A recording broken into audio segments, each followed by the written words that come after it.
Piracy కేసులో iBomma Ravi custody 3వ రోజు కొనసాగుతుంది.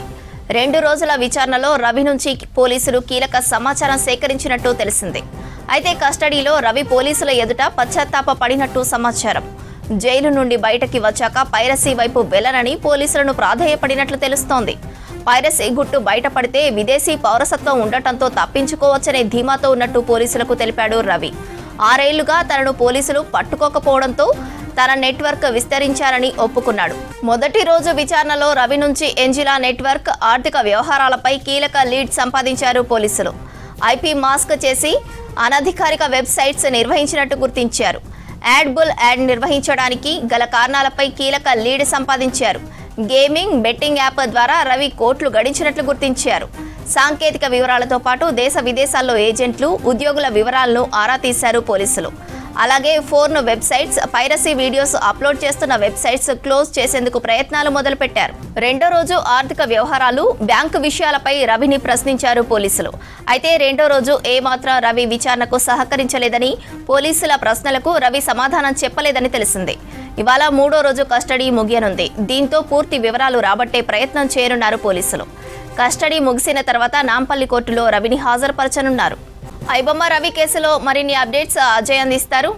అజయ్, అప్డేట్స్ ఏంటి? సినిమా పైరసీ రాకెట్ కేసులో ఇప్పటికే ఐబొమ్మ రవి కస్టడీ విచారణ కొనసాగుతుంది. ఫస్ట్ ఐబొమ్మ రవిని అరెస్ట్ చేసిన తర్వాత 5 రోజుల పాటు కస్టడీ విచారణ చేశారు. 5 రోజుల పాటు కస్టడీ విచారణకు సంబంధించి ఐబొమ్మ రవి నుండి ఆశించిన మేరకు సైబర్ క్రైమ్ పోలీసులు సమాచారం సేకరించకపోవడంతో మరొక కేసు, అంటే ఐబొమ్మ రవి పైన మొత్తము 5 కేసులు నమోదు చేశారు. 2వ కేసుకు సంబంధించి కస్టడీకి ఇవ్వాలి అంటూ న్యాయస్థానాన్ని ఆశ్రయించిన తర్వాత 3 రోజుల పాటు కస్టడీకి న్యాయస్థానం అనుమతించింది. సో 3 రోజుల నుండి కూడా హైదరాబాద్ సైబర్ క్రైమ్ పోలీస్ స్టేషన్లోనే ఐబొమ్మ రవిని సైబర్ క్రైమ్ పోలీసులు ప్రశ్నిస్తున్నారు. మెయిన్గా ఈ పైరసీ సంబంధించిన వ్యవహారంలో ఇటు నెట్వర్క్ కావచ్చు, సర్వర్లకు సంబంధించిన అంశం పైన చాలా కీలకంగా ఐబొమ్మ రవిని ప్రశ్నించారు. సో ఫస్ట్ రోజు సంబంధించి 3 రోజుల కస్టడీలో భాగంగా ఫస్ట్ రోజు ఇటు నెట్వర్కింగ్, దాంతోపాటు ఇటు సర్వర్లు ఏర్పాటు చేసుకొని మొత్తము ఈ పైరసీ రాకెట్ నడిపిస్తున్నాడు అనేది చాలా క్లియర్గా ఎస్టాబ్లిష్ అవుతుంది. కాబట్టి దానిపైన కొంతమేరకు ఐబొమ్మ రవిని ఫస్ట్ డేకి సంబంధించిన దాంట్లో క్వశ్చన్ చేశారు. సో ఫస్ట్ డే క్వశ్చనింగ్లో భాగంగా కొంత లీడ్ కూడా సైబర్ క్రైమ్ పోలీసులకి దొరికింది. కానీ కొన్ని ప్రశ్నలకు మాత్రం ఐబొమ్మ రవి సమాధానం చెప్పలేడు అనేదే కొంతమేరకు ఆఫ్ ద రికార్డ్ అందుతున్న ఇన్ఫర్మేషన్. ఇక 2వ రోజు కస్టడీ విచారణకు సంబంధించి మెయిన్గా ఈ బెట్టింగ్ అండ్ గేమింగ్ యాప్స్ నుండి పెద్ద మొత్తంలో కూడా ఇటు ఫినాన్షియల్ ట్రాన్సాక్షన్స్ జరిగాయి అనేది కూడా కొంతమేరకు సైబర్ క్రైమ్ పోలీసులు ఎస్టాబ్లిష్ చేసుకున్నారు. కాబట్టి ఆ ఫినాన్షియల్ ట్రాన్సాక్షన్ సంబంధించిన వ్యవహారం పైన కూడా ఇటు ఐబొమ్మ రవిని క్వశ్చన్ చేశారు. సో నిన్న క్వశ్చనింగ్లో భాగంగా, ఎందుకంటే ఫస్ట్ రోజు జైలు నుండి ఐబొమ్మ రవిని కస్టడీలోకి తీసుకున్న తర్వాత కేవలం 5 గంటలు మాత్రమే ఫస్ట్ రోజు కస్టడీకి సంబంధించిన విచారణలో ఐబొమ్మ రవిని క్వశ్చన్ చేశారు. కానీ నిన్న సెకండ్ డే సంబంధించిన విచారణలో చాలా సుదీర్ఘంగా ఉదయం 10 గంటల నుండి సాయంత్రము 5 గంటల వరకు కూడా ఐబొమ్మ రవికి సంబంధించి కస్టడీ విచారణ కొనసాగింది. సో నిన్న 2వ రోజు మధ్యాహ్నం వరకు కూడా కొంతమేరకు పోలీసులు అడిగే క్వశ్చన్స్కి సరైన సమాధానాలు ఐబొమ్మ రవి చెప్పలేదు. కానీ నిన్న మధ్యాహ్నం నుండి కొంతమేరకు పోలీసులకు సంబంధించి, అంటే మెయిన్గా ఈ నెట్వర్క్ విషయంలో కావచ్చు, ఈ సర్వర్లు ఏర్పాటు చేసే విషయంలో కావచ్చు, ఇటు ఐపీ మాస్ సంబంధించిన వ్యవహారంలో అసలు ఏ విధంగా దీన్నంతా కూడా మానిటర్ చేశాడు అనే దానికి సంబంధించి మొత్తము ఈ పైరసీ కేసుకు సంబంధించి ఇటు సాంకేతిక వివరాలతో పాటు దేశ విదేశాల్లో ఏజెంట్లు, ఉద్యోగుల వివరాలను కూడా ఇటు కొంతమేరకు హైదరాబాద్ సైబర్ క్రైమ్ పోలీసులు కస్టడీకి సంబంధించిన దాంట్లో ఐబొమ్మ రవి నుండి కొంత క్రెడిబుల్ ఇన్ఫర్మేషన్ సేకరించినట్టు తెలుస్తుంది.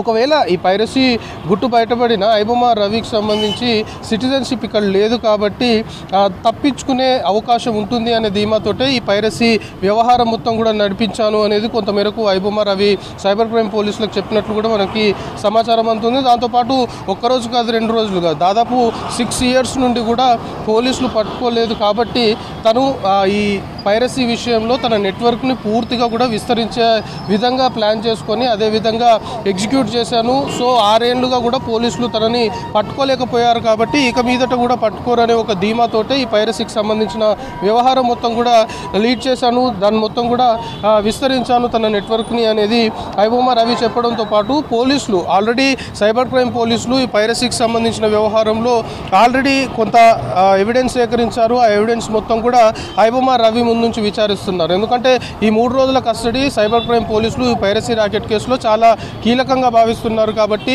పోలీసుల వద్ద ఉన్న ఎవిడెన్స్ మొత్తం కూడా ఐబొమ్మ రవి ముందు నుంచి విచారిస్తున్న క్రమంలో ఇటు ఈ కేసు సంబంధించి ప్రస్తుతం జైలుకి వెళ్ళి వచ్చిన తర్వాత ఎట్టి పరిస్థితుల్లో మళ్ళీ ఈ పైరసీ జోలికి పోను, ఈ పైరసీ రాకెట్ మొత్తం కూడా వదిలిపెడతాను అంటూ కొంతమేరకు ఐబొమ్మ రవి పశ్చాత్తాపడ్డట్టు కూడా ఇటు సైబర్ క్రైమ్ పోలీసుల నుండి ఆఫ్ ద రికార్డ్ సమాచారం అందుతుంది. అయితే ఈ పైరసీ రాకెట్ సంబంధించి మొత్తం ఇతర దేశాల్లో సర్వర్లను ఏర్పాటు చేసుకొని మొత్తం కూడా మానిటర్ చేస్తున్నారు. సో ఈ సర్వర్లు ఏర్పాటు చేయడానికి మెయిన్గా అత్యాధునిక టెక్నాలజీని ఉపయోగించుకొని పైరసీ రాకెట్ నడిపిస్తున్నారు అనే కొంత అభియోగాలు ఉన్న క్రమంలో ఆ సర్వర్లకు సంబంధించి కావచ్చు, ఐబొమ్మ రవికి సంబంధించిన నెట్వర్క్ పైన పూర్తి స్థాయిలో కూడా పోలీసులు ఆరా తీయడంతో పాటు ఇప్పుడు కస్టడీ విచారణలో భాగంగా, ఎందుకంటే కాసేపట్లోనే కస్టడీ ముగుస్తుంది. కస్టడీ ముగిసిన తర్వాత కస్టడీ విచారణలో ఎలాంటి ఇన్ఫర్మేషన్ పోలీసులు సేకరించారు అనేది న్యాయస్థానం ముందు ప్రొడ్యూస్ చేయాల్సి ఉంటుంది. సో ఐబొమ్మ రవిని కూడా మరి కాసేపట్లోనే నాంపల్లి కోర్టులో ప్రొడ్యూస్ చేసి తిరిగి చెంచల్ కూడా జైలుకి తరలిస్తారు. అయితే ఫస్ట్ 5 రోజుల కస్టడీ తీసుకున్నప్పుడు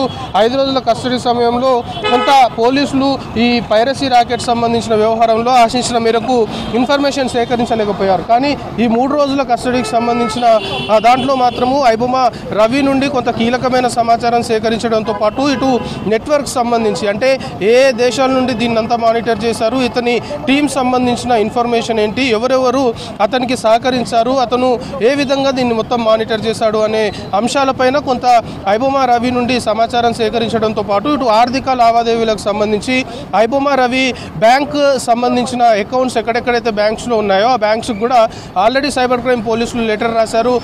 దానికి సంబంధించిన స్టేట్మెంట్స్ అనుకోవచ్చు, దానికి సంబంధించిన ఇన్ఫర్మేషన్ వచ్చిన తర్వాత ఆర్థిక లావాదేవీల విషయంలో ఆ స్టేట్మెంట్స్ ఐబొమ్మ రవి ముందు నుంచి విచారించిన క్రమంలో ఇటు బెట్టింగ్ యాప్స్, గేమింగ్ యాప్స్ సంబంధించిన దాని నుండి వచ్చిన రెవెన్యూకి సంబంధించిన ఇన్ఫర్మేషన్ కూడా ఐబొమ్మ రవి ఇచ్చినట్లు తెలుస్తుంది. సో ఓవరాల్గా పైరసీ రాకెట్ సంబంధించి ఐబొమ్మ రవి విచారణలో కస్టడీలో కొంత పశ్చాత్తాపడ్డట్లు కూడా మనకి ఆఫ్ ద రికార్డ్ సమాచారం అందుతుంది. అంటే పోలీసులు నన్ను పట్టుకోలేరు అనే ఒక ధీమా నాకు ఉండేది అనేది కూడా ఐబొమ్మ రవి ఒప్పుకున్నట్లు. ఎందుకంటే 6 ఏళ్లుగా కూడా ఈ పైరసీ వ్యవహారం మొత్తం కూడా రన్ చేస్తున్నాడు. సో అప్పటి వరకు ఎవరికి అనుమానం రాలేదు, అతన్ని పట్టుకోవాలన్నా కూడా ఎక్కడా కూడా ఒక లీడ్ దొరకలేదు. కానీ బెట్టింగ్ అండ్ గేమింగ్ యాప్ సంబంధించి అక్కడ నుండి రెవెన్యూ జనరేట్ అవుతుంది. ఐబొమ్మ సైట్లో ఆ యాడ్స్కి ఫినాన్షియల్ ట్రాన్సాక్షన్స్ జరిగాయనే ఒక లీడ్ సైబర్ క్రైమ్ పోలీసులకు వచ్చిన తర్వాత ఐబొమ్మ రవిని పట్టుకున్నారు. సో ఇప్పుడు అతడు గతంలో పోలీసులు పట్టుకోలేరు కాబట్టి ఇప్పుడు కూడా నన్ను పట్టుకోరు అనే ధీమాతోటే ఈ నెట్వర్క్ మొత్తం కూడా ఎస్టాబ్లిష్ చేశాను అనేది కొంతమేరకు ఐబొమ్మ రవి చెప్తున్నట్టు సమాచారం ఉంటుంది. సో ఈరోజు మరి కాసేపట్లోనే ఐబొమ్మ రవికి సంబంధించిన కస్టడీ పూర్తవుతుంది. కస్టడీ పూర్తయిపోయిన తర్వాత తిరిగి కోర్టులో ప్రొడ్యూస్ చేసి అతన్ని చెంచల్ కూడా జైలు తరలించనున్నారు. సో ఈ 3 రోజుల కస్టడీకి సంబంధించిన దాంట్లో మాత్రము ఐబొమ్మ రవి నుండి పైరసీ రాకెట్ సంబంధించిన వ్యవహారంలో దేశ విదేశాల్లో సర్వర్లు, నెట్వర్క్లు, దాంతోపాటు ఆర్థిక లావాదేవీలకు సంబంధించి కొంత కీలకమైన ఇన్ఫర్మేషనే సైబర్ క్రైమ్ హైదరాబాద్ పోలీసులు సేకరించినట్లయితే మనకు తెలుస్తుంది.